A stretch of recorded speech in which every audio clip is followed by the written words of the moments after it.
আমি একটা উপমা দিয়ে থাকি যে মরব বিলে করব না বাঁচলি এই কুল হবে না, এবছর কম হেজ বিলে সামনেবার হবে না, এবছর দাম কম হেজ বিলে সামনেবার দাম হবে না, এটা চিন্তা করে আমরা চাষ করি না।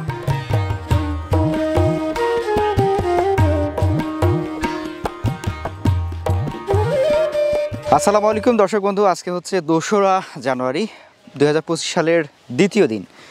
তো বছরের শুরুতেই আপনাদেরকে আজকে আমরা নিয়ে চলে এসেছি হচ্ছে একটা কুল বাগানে। এটা হচ্ছে থাই আপেল বা ভারত সুন্দরী যেটা বলা হয়, অর্থাৎ লাল রঙের যে কুলটা, সেই কুল বাগানে আমরা এসেছি। আপনারা জানেন যে এবছরে কিন্তু একটু আবহাওয়ার তারতম্যের কারণে সারা বাংলাদেশের সব জায়গাতেই হচ্ছে যে কুলের ফলন একটু কম হয়েছে, যে কারণে কিন্তু আসলে ওইরকমভাবে এবছরে কুলের ওরকম ভিডিও আমরা দেখতে পাচ্ছি না অনলাইনে। যদিও আপডেট কয়েকটা ভিডিও দেখতে পেয়েছি আমরা হচ্ছে এর পূর্বে কয়েকটা বাগানে। তবে আজকে আমরা যে বাগানটিতে এসেছি এটা হচ্ছে ঝিনাইদহ জেলার কালীগঞ্জ উপজেলার ত্রিলোচনপুর গ্রামের কবির সোহান নামে একজন কৃষি উদ্যোক্তাকে আপনাদের সামনে হয়তো কয়েক বছর আগেই আমরা তুলে ধরেছিলাম। ওনার একটা সমন্বিত ফল বাগান রয়েছে, পাশাপাশি একটা নার্সারি রয়েছে। তো ওনার যে কুল বাগানটা সেইখানকার বর্তমান পরিস্থিতি আপনাদেরকে দেখানোর জন্য আজকে আমরা চলে এসেছি, এবং আজ আমরা চেষ্টা করব এই সময়ে কুলের যে আসলে কেমন কালার হলো, কেমন সাইজ হলো, এবং বর্তমান বাজার দর কেমন চলছে, আর এবছরে আসলে কেনই বা ফলন একটু কম হলো, এইসব বিষয় নিয়ে একটি কথা বলার চেষ্টা করব আমাদের সেই কৃষি উদ্যোক্তার সাথে। চলুন শুরু করা যাক।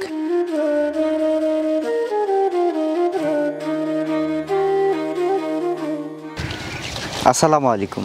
ওয়ালাইকুম আসসালাম রহমতুল্লাহ। আঙ্কেল কেমন আছেন? ইনশাল্লাহ আল্লাহ খুব ভালো রেখেছে। তুমি কেমন আছো? আলহামদুলিল্লাহ।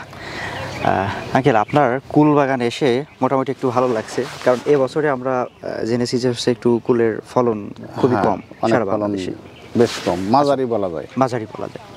তারপরেও আমরা যে গাছগুলোতে মোটামুটি ভালো ফলন দেখছি সেটাতে বেশ ভালো ফলন আছে। কিছু কিছু কোনো গাছে হয়তো কম আছে, কোনো গাছে বেশি আছে। আমরা আপনার কুল বাগান সম্পর্কে তো কথা বলবোই। প্রথমে আমরা একটু এবছরে কেন কুলের ফলনটা এরকম হতে পারে একটু এই বিষয়টা একটু জানতে চাচ্ছি। এবছরে কুলের ফলন কম হওয়ার কারণটা আছে বৃষ্টির ভাগটা অনেকটা বেশি।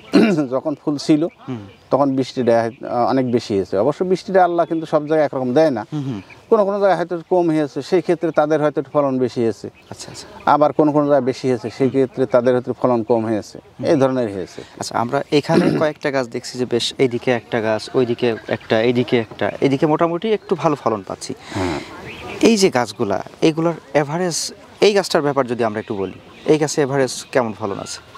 এই গাছটায় বেশ কম ফলন আছে। এই গাছটায় মনে হয় 30 কেজি থেকে অনেক হতে পারে। আচ্ছা, এইটা কি আপনার প্রথম বছরের বাগান? এটা প্রথম বছরের বাগান। প্রথম বছরের বাগানে সাধারণত গড় আমরা কতটুকু ধরি একটা কুল গাছে? প্রথম বছরে বাগানে আসলে সব গাছে তো একরকম হয় না। কোনো গাছে এমনও হয় যে কোনো গাছে 60 কেজি কুল হয়ে যায়, কোনো গাছে 20 কেজি হয়, 10 কেজি হয়। আচ্ছা, সব গাছে একরকম হয় না। সব গাছে একরকম বাগানের ক্ষেত্রে সব গাছে আল্লাহ একরকম দেয়ও না বা হয়ও না। আচ্ছা, তারপরেও আবার গাছের আকারও সব বড় একরকম হয় না, ছোট বড় হয়। আমরা যদি প্রথম বছরের একটু গড় ধরতে চাই, তাহলে গড় ধরেন আমাদের 100টা আছে, তাহলে 100টার মধ্যে আমরা এভারেজ যদি ভালো ফলন হয়ে যায় অন্যান্য বছর যেভাবে হয়, তাহলে ভালো ফলন হয়ে গেলে আশা করা যায় সেই ক্ষেত্রে গাছে 30 কেজি বা 1 মণ। 30 কেজি বা 1 মণ। আচ্ছা, এভারেজ। আমরা এই যে সুন্দর রঙিন হচ্ছে কুল দেখছি, তাই না? রঙিন কুল। আচ্ছা, কুল একটু আমরা দর্শকদের যদি দেখাই, দারুণ সুন্দর কিন্তু ধরে আছে। আর মাঝে মাঝে হচ্ছে আমরা দেখতে পাচ্ছি বেশ বড় সাইজেরও আছে, হ্যাঁ, আবার মাঝে মাঝে ছোট সাইজের আছে। ওগুলো বড় হয়ে যাবে। এখন কি বিক্রি শুরু করছেন? হ্যাঁ, বিক্রি শুরু করা হয়েছে। একবার হারভেস্ট করা হয়েছে, আবার হারভেস্ট করার মতো অনেকটা হয়ে গেছে। প্রথম হারভেস্টটা কতদিন আগে করলেন? এটা এই 10 দিন আগে মতো। 10 দিন আগে, তার মানে ডিসেম্বরের হচ্ছে শেষ সপ্তাহে। ডিসেম্বরের শেষ সপ্তাহে হয়তো 22-23 এরকম তারিখের দিকে। তখন কেমন দাম পেয়েছিলেন? ওটা হচ্ছে 120 টাকা। 120 টাকা কেজি। এখন কেমন চলছে? এখন চলছে 90-100 আমাদের এলাকায় আর কি। এলাকায় যেটা কিনছে 90-100, 80 টাকাও আছে। এই ধরনের কুল ভাঙার উপরে আসলে নির্ভর হয়। অনেক সময় কুল অনেকে কালো ভেঙে ফেলায়, দেখা যাচ্ছে যে উপরে লাল রং দেখছে কিন্তু নিচে সবুজ আছে, সেটা ভেঙে ফেল দিচ্ছে। সেই ক্ষেত্রে কিন্তু কুলের বাজারটা কমে যায়। কিন্তু আসলে নিচের সাইডটা সবসময় কিন্তু সাদা করে নেওয়া বা হলুদ করে নেওয়া উচিত, তাহলে ভালো দাম পাওয়া যায়। তাহলে ভালো দাম পাওয়া যাবে। মানে ওইটা তখন আর ওরা কাঁচা হিসাব করে না, কাঁচা হিসাব তখন করা পাকা যাবে। হিসাব করে। পাকা হিসাব করা যাবে। এবছরে আপনি কেমন আশা করছেন যে যদি গত বছরে আমরা বিঘা প্রতি যদি 2 লাখ টাকার হিসাব করি, হ্যাঁ হ্যাঁ, এই বছরে ফলন গত যেভাবে আছে বছর আমার হয়েছে 2 লাখ টাকা গত বছর, কিন্তু আমার পাশে একজন মল্লিকপুরে যে গোলাম নবী ভাই, ওনার কিন্তু 3,70,000 টাকা করে হয়েছে বিঘায়, 1 বিঘায় এক বিঘায় গত বছর, এই থাই আপেল কুলে। থাই আপেল কুলে। বিরাট ব্যাপার তো তাইলে। আচ্ছা, আমরা আপনার এইখানে হচ্ছে নতুন একটা বাগান দেখছি, নতুন বাগান। সম্ভবত পুকুরটাকে মাটি ভরাট মাটি ভরাট করার পরে লাগানো হয়েছে। প্রথমবারে এখানে পেয়ারা এবং কুল করছেন, পেয়ারা কুল করছি। মিশ্র বাগান। পেয়ারাটা দেখা যাচ্ছে যে ছোট আছে, এবার কুলটা উঠাই দেবো, পেয়ারাটা থেকে যাবে। আচ্ছা, এটাতে পরবর্তীতে কি করার ইচ্ছা আছে? শুধু পেয়ারা বাগানই থাকবে? এটাতে পরবর্তী পেয়ারা বাগানে থাকবে, আবার কুলটা হয়তো আরেক জমিতে নিয়ে চলে যাবো। এই জায়গাটুকু কতটুকু? এই জায়গাটুকু 53 শতক। 53 শতক। আরো 2 জায়গায় আমার কুল আছে। আরো দুই আরো জায়গায় জায়গায় আছে। হ্যাঁ, আমরা চাইছিলাম যে আপনার কিন্তু গত বছর বা তার আগের বছরও অনেক জায়গা জুড়ে অনেক কুল ছিল। জায়গা ছিল, যেমন আগামী বছর আবার অনেক জায়গা থাকতে পারে, কারণ অনেক সময় আমরা করি কি, পেয়ারা গাছ একটা বাগান কেটে দিচ্ছি, কেটে দিয়ে সেখানে হয়তো কুল করছি, আবার হয়তো কুল উঠাইনি সেখানে আবার পেয়ারা করছি, এইভাবে অল্টারনেট করতে হয় আমাদের। আচ্ছা, কুলের চারা রোপণের জন্য আদর্শ যে দূরত্ব সেটা কেমন রাখতে হয়? আদর্শ দূরত্ব এটা হলো আসলে এলাকা ভিত্তিক, যেমন যেখানে পানি একটু জমাট বাঁধে যেসব জমিতে, সেসব জমিতে অবশ্যই একটু ঘন লাগাতে হয়, আর যেসব জমিতে জমাট বাঁধে না সেসব জমিতে একটু পাতলা লাগালে হয়। সেই ক্ষেত্রে দেখা যাচ্ছে জমাট বাঁধে যেগুলো, সেগুলো হয়তো দেখা যাচ্ছে যে 10.5 ফুট 7.5 ফুট দিলাম জমাট বাঁধে যেসব জমিতে, কারণ গাছ তো আকার ছোট হবে, সেই ক্ষেত্রে ফলন তো নিতে হবে। আর যেসব জমি জমাট বাঁধে না সেসব জমি সেই ক্ষেত্রে 9 ফিট 12 ফিট। 9 fit 12 fit. হ্যাঁ, 9 ফিট 12 ফিট দেওয়া যাবে। এটা কি শুধু কুলের জন্য বলছেন নাকি মিশ্র হিসাব করে বলছেন? এটা শুধু কুলের জন্য। আর যদি মিশ্রর হিসাব করি আমরা? আর মিশ্র হিসেব করলে অবশ্য পেয়ারার ভিতরে দিলে পাতলা পাতলা দিতে হবে। যেমন আমার এই বাগানটায় পেয়ারা লাগানো আছে 5 হাতে, আর হচ্ছে কুলটা দেওয়া আছে 10 হাতে। কুলটা উঠে যাবে, এবার পেয়ারাটা থেকে যাবে স্থায়ী। তার মানে আমরা 1 বিঘা 33 শতাংশের 1 বিঘা যদি আমরা কুল এবং পেয়ারার মিশ্র করতে চাই, তাহলে আমাদের পেয়ারার কতগুলো চারা প্রয়োজন পড়বে আর কুলের কতগুলো প্রয়োজন পড়বে? পেয়ারা চারা প্রয়োজন পড়বে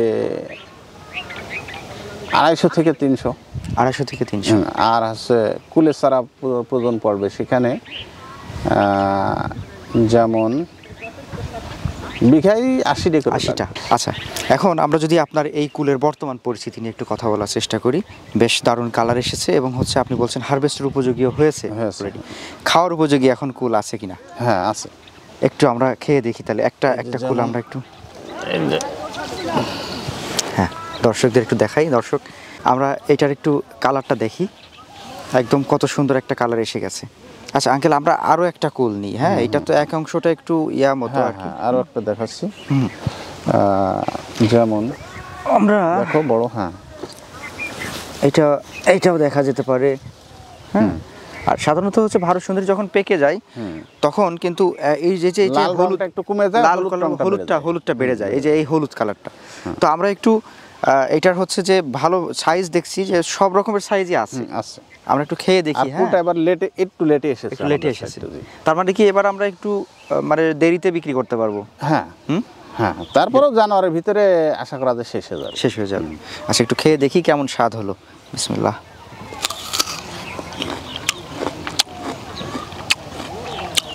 আলহামদুলিল্লাহ, এটার মিষ্টতা দারুণ এসে গেছে, যেগুলো পাকছে আর কি। হ্যাঁ, যেগুলো পেয়ে গেছে।